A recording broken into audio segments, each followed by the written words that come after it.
Weekend politics with వి ప్రకాష్కు స్వాగతం. నేను ముల శ్రీనివాస్. ఇక తెలంగాణ రాష్ట్ర వ్యాప్తంగా ఒకవైపు మోందా తుఫాన్ కష్టాలు వెంటాడుతున్నాయి, మరొక వైపు తెలంగాణ సీఎం రేవంత్ రెడ్డికి ఇక ప్రచార కష్టాలు కూడా మొదలైనట్టు స్పష్టంగా కనిపిస్తుంది. సో ఉదయం పూట మరి మంత్రి అజారుద్దీన్ ప్రమాణ స్వీకారంలో పాల్గొన్న సీఎం రేవంత్ రెడ్డి మధ్యాహ్నం వరంగల్, కరీంనగర్, నల్గొండ జిల్లాల పర్యటన చేశారు. అదే క్రమంలో మళ్ళీ సాయంత్రం వచ్చారు. హైదరాబాద్ జూబ్లీహిల్స్లో రోడ్ షోలు చేస్తున్నారు. సో మొత్తానికి తెలంగాణ సీఎం రేవంత్ రెడ్డి ఒకే రోజు 3-4 కార్యక్రమాల్లో పాల్గొంటున్నారు. సో దీంట్లో రేవంత్ రెడ్డి మాత్రం ఒక 5-6 రోజులు జూబ్లీహిల్స్ పైనే ప్రచారం చేస్తూ ఖచ్చితంగా కాంగ్రెస్ గెలవాలని ఫోకస్ చేస్తున్నారు. సో మొత్తానికి ఇలాంటి తాజా రాజకీయ అంశాలపై మనతో విశ్లేషిస్తున్నారు వి ప్రకాష్ గారు, పొలిటికల్ అనలిస్ట్. సార్ నమస్తే. నమస్తే శ్రీనివాస్. సార్, రేవంత్ రెడ్డికి చాలా కష్టాలు కనిపిస్తున్నాయి సార్. ఒకవైపు ప్రకృతి మోందా తుఫాను నష్టాలను చూడడానికి, మరొక వైపు హైదరాబాద్లో ప్రచార కష్టాలు. ఎట్లా చూస్తారు సార్, ఏం చెప్తారు? అంటే ఎలక్షన్స్ కంటే ఒక 2-3 నెలల ముందు నుంచే భయం పట్టుకుంది ఆయనకు సార్. ఎందుకంటే ఒకవేళ కనుక జూబ్లీస్లో కాంగ్రెస్ గెలవకపోయినట్టయితే ఆయనకు ఇప్పటికంటే 10 రెట్లు కష్టాలు చుట్టుకుంటాయి. ఒకటి, ఫస్ట్ డిస్క్వాలిఫై ఎమ్మెల్యే వెళ్ళినారు. కనీసం కాంగ్రెస్ గెలిస్తే వాళ్ళకు ధైర్యం వస్తుంది, పోటీ చేయవచ్చు, మళ్ళీ గెలవచ్చు అని. లేకుంటే గదే అబద్ధాలు, మేము ఇంకా టీఆర్ఎస్లోనే ఉన్నాం, స్పీకర్ కూడా తప్పుదోవ పట్టాల్సి వస్తుంది వాళ్ళని, ఇంకా ఆ టీఆర్ఎస్లోనే ఉన్నారని చెప్పి పిటిషన్ డిస్మిస్ చేస్తే అది కోర్టుకు పోతుంది. మళ్ళీ అదొక సమస్య ఉన్నది. ఒకవేళ కాంగ్రెస్ గెలిస్తే వాళ్ళని రిజైన్ చేయించి ఎలక్షన్లో పోటీకి పెట్టే అవకాశం ఉంటుంది. రెండవది, పంచాయతీ రాజ్ ఎన్నికలు నిర్వహించాల్సి వస్తుంది. ఒకవేళ కాంగ్రెస్ గెలిచిందనుకో చాలా ఉత్సాహంతోనే ఎలక్షన్లోకి పోతాడు. హైకోర్టు ఇచ్చిన సూచన ప్రకారంగా రిజర్వేషన్ లేకపోయినా పర్వాలేదు, 42% ఇది, ఇంకా ఆయన ప్రొసీడ్ అవుతాడు ఆ సూచనల మేరకు. ఈ డిక్లేర్ చేసిన సీట్లన్నీ కూడా బీసీల కోసం అవన్నీ జనరల్ చేసేసి హైకోర్టు ఇచ్చినట్టుగా పోతాడు. పోయినసారి ఎట్లయితే రిజర్వేషన్స్ ఉన్నాయో అట్లాగే. ఒకవేళ కనుక మూడవది ఏంటంటే ఆయనకున్న భయము తనని ఎక్కడ దించేస్తారు అని, జూబ్లీస్ ఓడిపోతే. అందుకని ఆయన దాన్ని చాలా ప్రతిష్టాత్మకంగా తీసుకున్నాడు. ఇక ఆయన బ్యాలెన్స్ చేసుకోవాలి కదా, ఇటు ఎన్నికల ప్రచారం, అటు తుఫాన్ బాధితులను పరామర్శ, కనీసం హెలికాప్టర్లకు వెళ్ళన్నా ఏం జరిగింది అనేది నష్టాన్ని చూడడం, ఇదంతా జరుగుతూ ఉంటుంది. బట్ బీఆర్ఎస్కి ఏంటంటే ఇది ఇవాళ కేక్ వాక్ లాగా మారింది. ఎందుకంటే ఇవాళ ప్రజల లోపల పెద్దగా కాంగ్రెస్ పట్ల స్పందన లేదు. అక్కడక్కడ క్యాండిడేట్ పట్ల కొంత ఉన్నా కూడా బీఆర్ఎస్కి ఏ పార్టీ ఇంపార్టెంట్ అని చూసినప్పుడు గతంలో ఇచ్చిన పథకాలు కావచ్చు, ముస్లింల పట్ల కానీ, ఇతర వర్గాల పట్ల కానీ, పల్లెల్లో కానీ, పట్టణాల్లో కానీ కేసీఆర్ గారు చేసిన పనులు, ఆ ప్రభుత్వం చేసిన మంచి పనుల మీదనే ఎక్కువ ఆధారపడి ఈ ఎన్నిక జరుగుతుంది. కాబట్టి రేవంత్ రెడ్డికి కష్టాలు అంటే తప్పవు. మరి ఆయన పార్టీ ముఖ్య నేత కాబట్టి, ఇప్పుడు ముఖ్యమంత్రిగా ఉన్నాడు కాబట్టి. కానీ ఎన్ని కష్టాలు వచ్చినా ఒక ఎన్నికల కమిషన్ కోడ్ని ఉల్లంఘించే విధంగా ఏ ముఖ్యమంత్రి ఉండకూడదు. ముఖ్యమంత్రి స్థాయి అది కాదు, అట్లా దిగజార్చే విధంగా ఉండకూడదు. ఆయన స్థాయిని ఆయన కాపాడుకోవాలి. మొన్న మీనాక్షి నటరాజన్ గారు అన్నట్టుగా పత్రికల్లో చదివాను, ఆ స్థాయికి ఇంక ఎదగలేదు ముఖ్యమంత్రిగా రేవంత్ రెడ్డి. సో ఇంకా కార్పొరేటర్ స్థాయిలోనే ఆయన మాట్లాడడం. నిన్న సినీ వర్కర్స్ ఇది మీటింగ్ పెట్టాడు. అసలు ఎన్నికల సమయంలో హామీలు ఇవ్వచ్చా ఒక ముఖ్యమంత్రి? నిన్న వాళ్ళకి ఎన్ని హామీలు ఇచ్చాడు? తర్వాత ఎన్నికలు జరుగుతున్నప్పుడు జూబ్లీహిల్స్ ఓటర్గా ఉన్న అజారుద్దీన్ని, ఒక కాంగ్రెస్ పార్టీకి గతంలో క్యాండిడేటు, ఆయనను కేవలం ఆయన ఒక్కంతో ప్రమాణ స్వీకారం చేయించాడు. నిజంగానే క్యాబినెట్ ఎక్స్పాన్షన్ అవసరము, రాష్ట్రంలో ఆయనకి ఇవ్వాల్సిన అవసరం ఉన్నది అని అనుకున్నప్పుడు 3 స్థానాలు భర్తీ చేయాలి. ఇంకా 2 స్థానాలు అట్లాగే ఉన్నాయి. కేవలం ఎన్నికలలో ముస్లిమ్స్ ఓటెత్తలేరనే భయంతోనే అజారుద్దీన్ని తీసుకొచ్చి నిన్న మంత్రిగా ప్రమాణ స్వీకారం చేయించాడు. అది ఎన్నికలలో ముస్లిం ఓటర్స్ను అత్యంత ప్రభావితం చేసే అంశం అది. కాబట్టి అది ఎన్నికల కోడ్ ఉల్లంఘించడమే అవుతుంది. ఈయన ఏం చేసినా కూడా వరుసగా ఉల్లంఘనలోకి పాల్పడుతూ ఉన్నారు. 24,000 ఓట్లను కొత్తగా తీసుకొచ్చి చేర్పించారు. అందులో చాలామందికి డబల్, త్రిబుల్ ఓట్లు వచ్చినాయి. 12,000 మందిది ఉన్న వాళ్ళే కూడా కొన్ని తీసేశారు. అదొక ఇవన్నీ కూడా ఎలక్షన్ కమిషన్ ఫిర్యాదు చేసినా కూడా ఆ కమిషన్ పట్టించుకోదు. ఇవన్నీ ఎన్నికల కోడ్ ఉల్లంఘనే అవుతాయి. ఓవరాల్గా మరి అజారుద్దీన్కి మంత్రి పదవి కేటాయించడం కావచ్చు, అదే క్రమంలో ప్రేమ్ సాగర్ రావు, సుదర్శన్ రెడ్డికి ఇద్దరికి కూడా క్యాబినెట్ హోదాలు ఇవ్వడం, అంటే రాజగోపాల్ రెడ్డికి, మల్రెడ్డి రంగారెడ్డికి లైన్ క్లియర్ అయింది అనుకోవచ్చు సార్? అట్లేం లేదు. అట్లయితే నిన్ననే ఇచ్చేవాళ్ళు కదా సార్. అట్లేం లేదు. ఆ 2 స్థానాలు బీసీలకు, ఎస్సీలకి, అంటే ఎస్సీల కంటే ఆల్రెడీ ఇచ్చారు, ఇంకెవరికన్నా ఇవ్వాలనే ఉద్దేశం ఉంటే ఉండొచ్చు. బట్ ఏది ఏమైనా కూడా నిన్న వాళ్ళకి ఇవ్వడంలో ఒకటి సుదర్శన్ రెడ్డికి గతంలోనే ఇవ్వాల్సి ఉండే. సార్ మరి ఆ అగ్రకులాల యొక్క సంఖ్య ఎక్కువైంది అన్నట్టుగా ఆయన తప్పించవచ్చు బహుశా. ఒకవేళ అట్లా ఇవ్వదలుచుకుంటే నిజామాబాద్ నుంచి కూడా మంత్రివర్గంలో ఎవరు లేరు కదా, అవును ఖచ్చితంగా ఇచ్చేవాడు. ఏం కారణమో తెలియదు. రెండవది ప్రేమ్ సాగర్ రావు అనారోగ్యంతో హాస్పిటల్లో మంచాన పడి ఉన్నాడు. ఆయనకు కూడా ఈ టైంలో ఆయన వచ్చి కూర్చునేది లేదు, ఇక్కడ పనిచేసేది లేదు. ఒక్కరికి ఇచ్చిన అనేది కాకుండా అట్లా బ్యాలెన్స్ చేయడానికి అని చేసినట్టున్నాడు. అంటే ఇదేదో కనీసం 2 సంవత్సరాల క్రితం చేసినా బాగుండేదేమో కదా సార్. ఆయన మనోవ్యాధితో మంచం పట్టినట్టు కూడా వార్తలు అంటే మనవ్యాధి ఉన్నా లేకున్నా మంచం అయితే పట్టింది వాస్తవం. అంటే ఒక్కటి 1952 నుంచి ఇప్పటి వరకు కూడా ముస్లిమ్స్కు మంత్రివర్గంలో స్థానం లేకుండా ఎప్పుడు లేదు.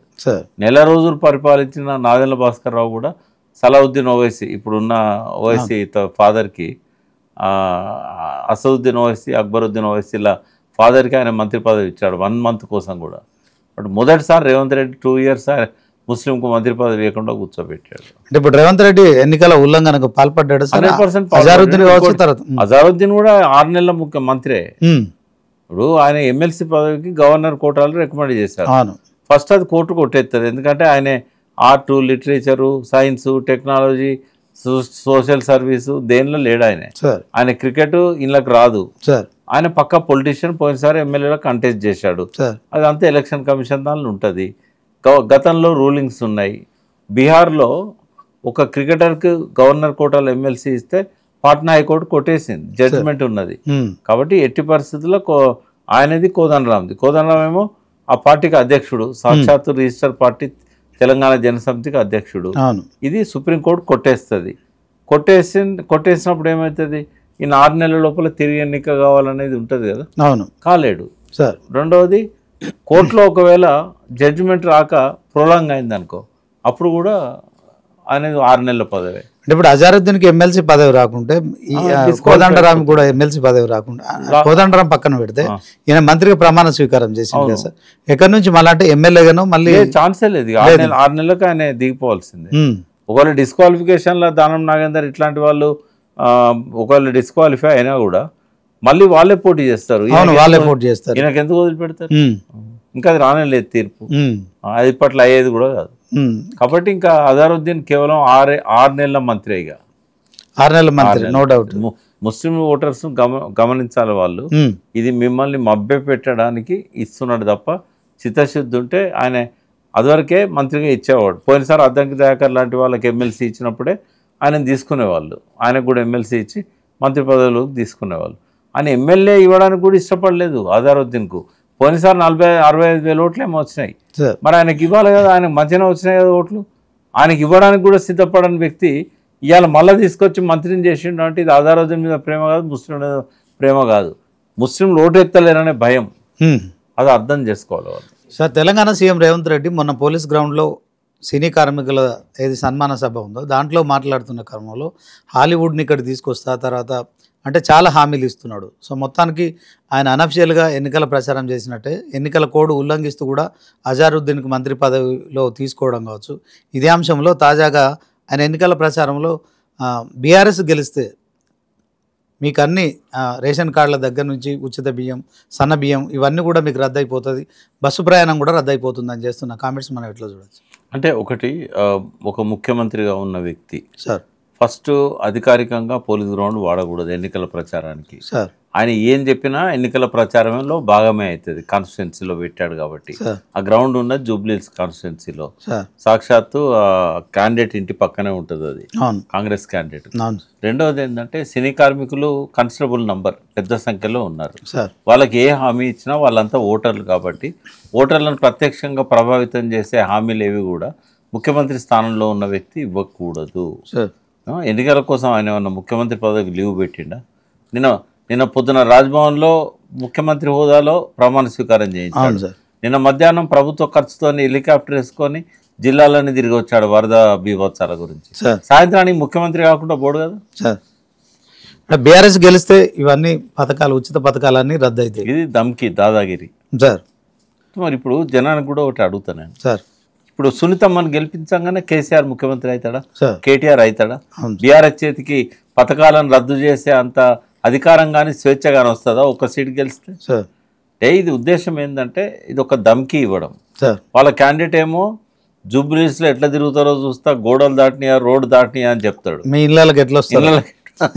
ఈయనేమో ఇట్లా మాట్లాడతాడు. సార్ ఈ ధమ్కీలతోని ప్రజలు విసిగిపోయినలు. ఇప్పుడు ఇది 21st సెంచరీ. ఈ ధమ్కీలకు తల ఒగ్గి భయపడి ఓట్లేసే జనం కాదు ఇది. అంత ఎడ్డిగుడ్డి జనం ఇప్పుడు లేరు.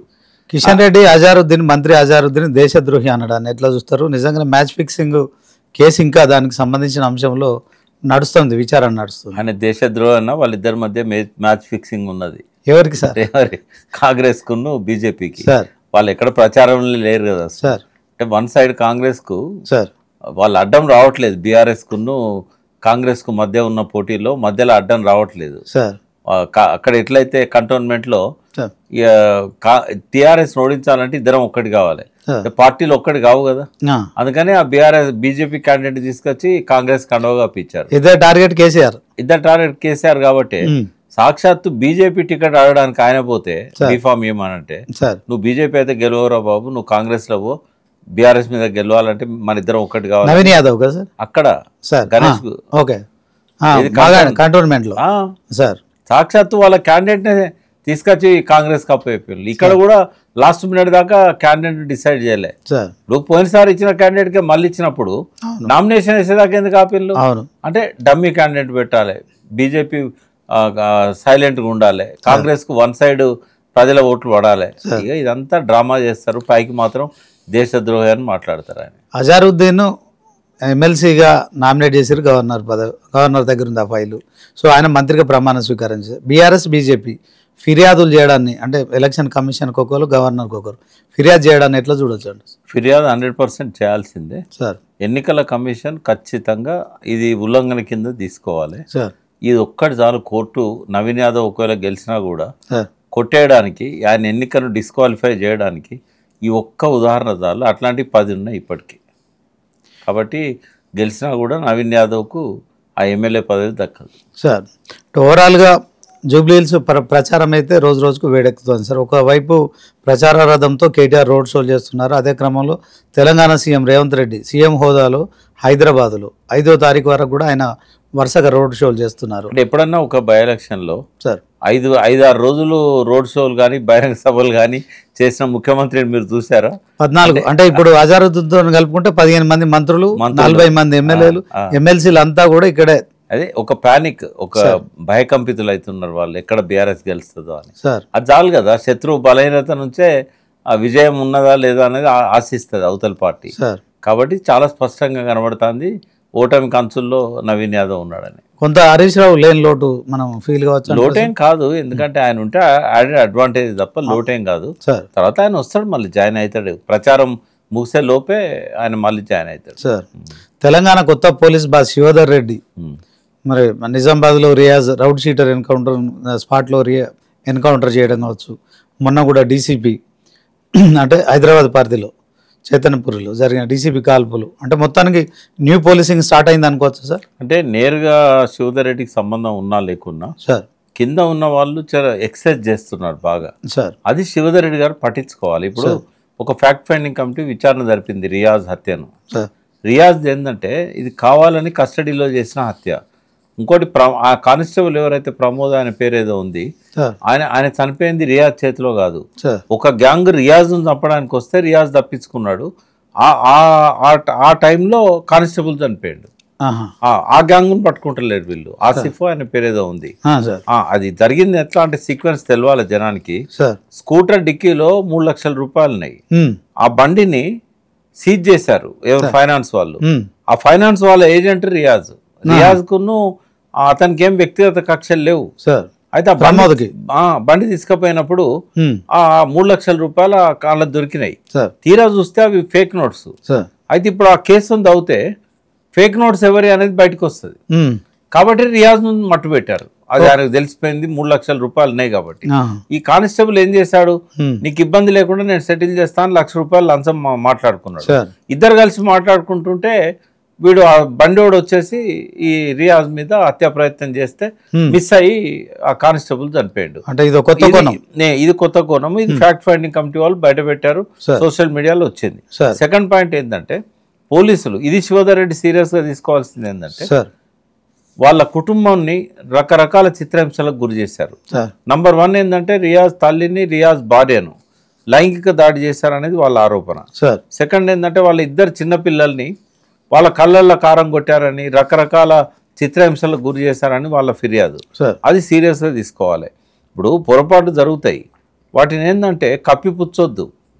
డీజీపీ గారికి నా రిక్వెస్ట్ ఏంటంటే ఈ ఫ్యాక్ట్ ఫైండింగ్ కమిటీ ఆరోపణలను చెత్తబుట్ట దాఖలు చేయకుండా అవి జరిగినాయా లేదా ఒక ఎంక్వైరీ అన్న చేసి వాళ్ళ మీద ఆ కానిస్టేబుల్స్ ఎవరైతే చేశారో ఒకవేళ రియాజ్ మర్డర్ అయినట్టయితే కస్టడీలో వాళ్ళ మీద కేసు పెట్టాలి. ఇదివరకు సుప్రీంకోర్టు రూలింగ్స్ ఉన్నాయి. ఊరికే రియాజ్ను ఇంకోటి ముస్లిమ్స్ కూడా గ్రహించాలి, ఎంత దారుణంగా బిహేవ్ చేస్తున్నారు. రియాజ్ అనేవాడు ముస్లిం. రియాజ్ తప్పు చేస్తే రియాజ్ భార్య ఏం చేసింది, రియాజ్ తల్లి ఏం చేసింది, వాళ్ళను చిత్రహింసలు చేయడం అవసరమైంది, వాళ్ళను లైంగిక దాడి చేయాల్సిన అవసరమైంది. రియాజ్ మైనర్ పిల్లలు ఏం తప్పు చేశారు, మానవ కోణం ఉండొద్దా? అవును సార్, అంటే దీని వెనుక పెద్ద కథే ఉందన్నమాట. చాలా పెద్ద కుట్ర జరిగింది. ఈ రియాజ్ కుటుంబానికి జరిగిన అన్యాయాన్ని సభ్య సమాజం మొత్తం ప్రశ్నించాలి. డీజీపీ గారు కూడా దాని మీద చర్య తీసుకోవాలి పోలీసుల మీద. సార్ ఓకే, తప్పకుండా సార్. శివధర్ రెడ్డి గారికి మనం 99 వేదికగా ఖచ్చితంగా ఆయనకి ఈ వీడియో కూడా పెడదాం. తర్వాత మీరు సూచించిన కొత్త కోణంలో కూడా అంటే దొంగ నోట్లది కూడా పెద్ద మూట పట్టుకోవాలి. సో వారం రోజుల్లో ఎన్నికల ప్రచారం ముగియబోతుంది సార్ జూబ్లీ హిల్స్లో. చాలా టఫ్ ఫైట్ ఇది బీజేపీకి, బీఆర్ఎస్, కాంగ్రెస్కి. కాంగ్రెస్ ఓడిపోతే తెలంగాణ సీఎం రేవంత్ రెడ్డి పదవి పోతుందంట. బీఆర్ఎస్ కనుక ఓడిపోతే ఖచ్చితంగా ఇంకా బీఆర్ఎస్ పార్టీ భూస్థాపితం అయిపోయినట్టు ప్రచారం చేస్తున్నారు. ఇక బీజేపీకి కూడా, ఎందుకంటే కొత్త రాష్ట్ర అధ్యక్షుడు ఎన్ రామచంద్రరావు ప్రమాణ స్వీకారం చేసిన తర్వాత, బాధ్యతలు తీసుకున్న తర్వాత మొట్టమొదటి ఎన్నిక. సో ఇద్దరు కేంద్ర మంత్రులు ఉన్నారు రాష్ట్రంలో. సో ఇది 3 పార్టీలు కూడా టఫ్ ఫైట్. ఈ టఫ్ ఫైట్లో నిజంగా ఎవరు గెలిచే పరిస్థితి ఉంటుంది? రేవంత్ రెడ్డి మాత్రం మాట తప్పేది లేదు, మడమ తిప్పేది లేదు అంటున్నాడు. ఏం చెప్తారు? ఇది 3 పార్టీల పరీక్ష కాదు ఇది సార్. ఈ పరీక్ష జూబ్లీహిల్స్ నియోజకవర్గ ప్రజలకు. సార్ రేవంత్ రెడ్డి ఇన్ని అబద్ధాలు చెప్తూ, ఇన్ని మోసాలు చేస్తూ, 420 హామీలు ఇచ్చి 1-2 హామీలు అమలు చేసి, నేను అన్నీ చేసినా అని బుకాయించి, నేను చేయకపోతే మీరు ఏం చేస్తారు, నన్ను కోసుకొని తింటారా అని అంటాడు. ఇట్లా మాట్లాడే అతన్ని ఇవాళ కాంగ్రెస్ కనుక ఓటేశారనుకో జూబ్లీహిల్స్ ప్రజలు, అంటే రేవంత్ రెడ్డి చేసే అబద్ధాలన్నింటినీ ఆమోదం తెలిపినట్టే కదా. అవును. మరి మిగతా కాన్స్టిట్యున్సీలో ప్రజలు ఏమనుకోవాలి? వీళ్ళను ఇంత దరిద్రపాలన చేస్తున్న వ్యక్తికి ఇవాళ పట్టం కట్టడం అంటే ఇక నవీన్ యాదవ్ కాదు, ఇక్కడ క్యాండిడేట్లు ముఖ్యం కాదు. అసెంబ్లీ ఎన్నికల్లో పార్టీలు ముఖ్యం. ఇక్కడ సునీతమ్మనా లేకపోతే నవీన్ యాదవ్ అనేది పక్కకు పెడదాం. ఇది బీఆర్ఎస్, ఇది కాంగ్రెస్, అది బీజేపీ అయితే ఫ్రేలో లేదు, పోటీలో లేదు. పరోక్షంగా వాళ్ళు ప్రచారాన్ని తగ్గించుకుంటున్నారంటేనే అది కాంగ్రెస్కి అనుకూలంగా వాళ్ళు చేస్తున్నారు. ఇన్ని వైలేషన్ చేసినా ఎలక్షన్ కమిషన్ జోక్యం చేసుకుంటలేదంటేనే, ఏ ఫిర్యాదును పట్టించుకుంటలేదంటేనే ఖచ్చితంగా బీజేపీ వాళ్ళకి గ్రీన్ సిగ్నల్ ఇస్తున్నదనే. ఇక్కడ పోటీ అనేది ప్రధానంగా ఉన్నది బీఆర్ఎస్కు, కాంగ్రెస్కే. అది కూడా పెద్ద పోటీ ఏం లేదు. ఇవాళ సునీతమ్మ 50,000 మెజార్టీతో గెలిచే పరిస్థితి కనబడుతున్నది. ఆడ ఎవరన్నా అట్లా పొరపాటున గత ఎమ్మెల్యే ఎలక్షన్లలో రూరల్ ఏరియాలలో కేసీఆర్ చెప్పిన తర్వాత కూడా మోసపోతారు, గోసపడతారు అని చెప్పిన తర్వాత కూడా 57 ఏళ్ళు సర్వనాశనం చేసిన పార్టీని మళ్ళీ గెలిపిస్తే మళ్ళీ గదే పునరావృతం అవుతుంది అని చెప్పినా కూడా రైతులు అమాయకంగా ఓట్లేసి కేసీఆర్ ఓడించి రేవంత్ రెడ్డిని తీసుకొచ్చారు. వాళ్ళు అనుభవిస్తూ ఉన్నారు. ఇవాళ ఆత్మహత్యలు మొదలైనవి. ఇవాళ యూరియా కోసం లైన్లలో నిలబడి మొదలైంది. గొర్రెల స్కీమ్ ఆగిపోయింది, షార్ట్ లిస్ట్ అయింది కూడా. అట్లాగే దళిత బంధు ఆగిపోయింది. వాళ్ళు ఎవరైతే వ్యవసాయం చేస్తున్న వాళ్ళు ఉన్నారో వాళ్ళకు రైతు బంధు ఎప్పుడో సంవత్సరానికి ఒకసారి వస్తుంది, అది కూడా సరిగా రావట్లేదు. కరెంట్ ఇవాళ కట్లు మొదలైనవి. మళ్ళీ బోర్వెల్స్ అన్నీ కూడా పాడైపోతున్నాయి. మరి ఇటువంటి పరిస్థితులు క్రియేట్ చేసిన మళ్ళీ అదే కాంగ్రెస్ కోటేస్తే ఏం మెసేజ్ ఇచ్చినట్టు జూబ్లీహిల్స్ ప్రజలు? కాబట్టి ఇది ప్రజలకు పరీక్ష. ప్రజలు ఇప్పుడు చైతన్యవంతులు కావాలి, ఏ పార్టీని ఎన్నుకోవాలి అభ్యర్థిని చూసి కాకుండా అని చెప్తారు. అంతే కదా సార్? ఎగ్జాక్ట్లీ. జూబ్లీహిల్స్ ప్రజలు అంటే గుండెకాయ హైదరాబాద్కి. ఇక్కడ అంతే ఎడ్యుకేటెడ్స్ ఉండే ప్లేసు. స్లమ్లలో ఉన్న వాళ్ళు కూడా పీజీలు చేసిన వాళ్ళు ఉన్నారు. ఎడ్డిగా గుడ్డిగా ఓటేయద్దు. ఇవాళ వేసేది ముఖ్యమంత్రిని దించడానికి కాదు, ముఖ్యమంత్రిని కొత్తని పెట్టడానికి కాదు. ఇవాళ వేసేది ఏంటంటే ఈ ప్రభుత్వం చేస్తున్న మోసాలకు, అబద్ధాలకు ఒక గుణపాఠంగా ఉండాలి వాళ్ళ తీర్పు, వాళ్ళు వేసే ఓటు. సార్ ఓవరాల్గా కవిత జాగృతి జనం బాటతో ప్రభుత్వ సంక్షేమ హాస్టల్లో పిల్లలు చనిపోతున్నారు అని చెప్పి ప్రభుత్వంపై చేస్తున్న విమర్శలు కావచ్చు, జాగృతి జనం బాట ఏం చెప్తారు? అంటే ప్రజా సమస్యలు ఎవరైనా కూడా ఎత్తి చూపడం అనేది మంచిదే. ఆ విషయంలో మనం ఏమీ తప్పట్టాల్సిన అవసరం లేదు. కానీ ఆమె ఉద్దేశం వేరు. ఆమె ఏంటంటే రాబోయే ఎన్నికలలో పోటీ చేయడానికని ఓ పార్టీ పెడదామనే ఆలోచనలో ఉంది. దానికి ప్రజల మద్దతు ఉంటుందా ఉండదా టెస్ట్ చేసుకోవడానికి ఆమె బయలుదేరింది. అంటే యాదాద్రిలో ఆమె అన్నారు ప్రజలు కోరితే పార్టీ పెడదా అని కూడా అన్నారు కదా. అంటే పార్టీ పెట్టడం ప్రజలకు ఇప్పుడు పార్టీలు తక్కువైనాయని కోరుతారా? నీ అవసరం కోసం ప్రజలు నీకు పార్టీ పెట్టమని నెత్తి మీద ఎక్కించుకుంటారా? ఇక మాకు ఎవరు దొరకలేదు ఈమె కావాలని చెప్పి నెత్తికెత్తుకుంటారా? అదంతా ఫేక్. అది పెద్ద ప్రజలలో కూడా ఆధారం ఏం లేదు. అంటే ఇప్పుడు ఆల్రెడీ బీఆర్ఎస్ ఉన్నది కదా ప్రజల్లో. అవును సార్, బీఆర్ఎస్ చేసిన 9.5 ఏళ్ల పాలన ఉన్నది. ఇది కాదని చెప్పి ఇంకో కొత్త పార్టీని కోరుకుంటారా? అంటే జూబ్లీహిల్స్ ఎన్నికల నేపథ్యంలో బీజేపీ అలాగే కాంగ్రెస్ రెండు ఒకటైపోయినాయి అంటారా? అంటే ప్రత్యక్షంగా కనబడాయి మనకు సార్. బట్ వీళ్ళ ప్రచారం తక్కువ చేసుకోవడము, గట్టి పోటీలు చూపెట్టకపోవడం, ఇదంతా చూస్తే ఏంటంటే యాంటీ ఇన్కంబెన్సీ ఓట్ అనేది చీలకుండా ప్రయత్నం చేస్తున్నది అన్నట్టు తెలుస్తుంది. 42% బీసీ రిజర్వేషన్ల అంశం ఇంకా ఒక కొలికి రాలేదు సార్. స్థానిక సంస్థల ఎన్నికలు ఎప్పుడు పెడతారో తెలియదు. సో మొత్తానికి జూబ్లీహిల్స్లో ఆ ఇంపాక్ట్ ఏమైనా ఉంటుందా రేవంత్ సార్? ఖచ్చితంగా ఉంటుంది. ఆయన పోగొట్టుకోవడానికే బీసీకి టికెట్ ఇచ్చిండు సార్. కానీ బీసీలు ఎడ్డోళ్ళు గుడ్డోళ్ళు కాదు. మన బంద్ సందర్భంగా చూసినాం ఎంత సపోర్ట్ వచ్చింది. అవును సార్. కాబట్టి ఏదో బీసీ నవీన్ యాదవ్ టికెట్ ఇచ్చినంత మాత్రాన ఈయన బీసీలను మభ్య పెడుతున్న తీరును ప్రజలు అర్థం చేసుకుంటలేరు అనుకోవడం తప్పు. ఆ వెంటనే మళ్ళీ ఇద్దరికి ఓసీలకు ఇచ్చిండు కదా, క్యాబినెట్ పదవులు ఇచ్చిండు కదా. ముగ్గురు ఓసీలే కదా. అవును సార్. ఇప్పుడు అజారుద్దీన్ ఓసీ, వాళ్ళిద్దరు కూడా ఓసీలే. బీసీలకు ఆయన ఎంత ద్రోహం చేస్తున్నాడు అని. ఇంకా 2 సీట్లు ఖాళీగా ఉన్నాయి కదా. 300 కాపుకి ఇప్పటిదాకా ఏ క్యాబినెట్లో అయినా మంత్రి పదవి లేకుండా లేదు. కేసీఆర్ 2 సార్లు ముఖ్యమంత్రి అయినా 300 కాపులకు ఇచ్చిండు, యాదవులకు ఇచ్చిండు, గౌడ్స్కి ఇచ్చిండు. అట్లాగే ఈ బూరుగుల రామకృష్ణారావు గారి దగ్గర నుంచి కేసీఆర్ దాకా ప్రతి ప్రభుత్వంలో క్యాబినెట్ లో 300 కాపు మంత్రి ఉన్నాడు. మరి 22,000 ఓట్లు ఉన్నాయి ఇక్కడ. మరి ఎందుకు ఇవ్వలేదు వాళ్ళకు? ఓ చైర్మన్ ఇచ్చిండా, ఒక మంత్రి ఇచ్చిండా? ఎందుకు ఇవ్వలేదు? అజారుద్దీన్ పక్కన ఇంకో 2 ఇవ్వచ్చు కదా సార్. ఇమీడియట్గా ఇచ్చేస్తే ఒక క్లారిటీ వచ్చేసేది. కరుగాల్చి వాత పెడతారు. కాపులేం తక్కువలు కాదు సార్.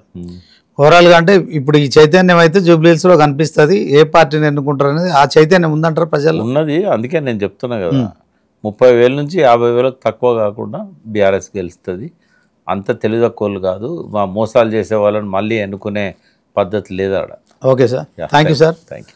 సో ఇది మరి చక్కటి విశ్లేషణ అందించిన ప్రకాష్ గారికి మరి ధన్యవాదాలు. సో వీకెండ్ పాలిటిక్స్ విత్ వి ప్రకాష్లో ఇక మరొకసారి మళ్ళీ శనివారం కలుసుకుందాం. అంతవరకు చూస్తూనే ఉండండి 9090.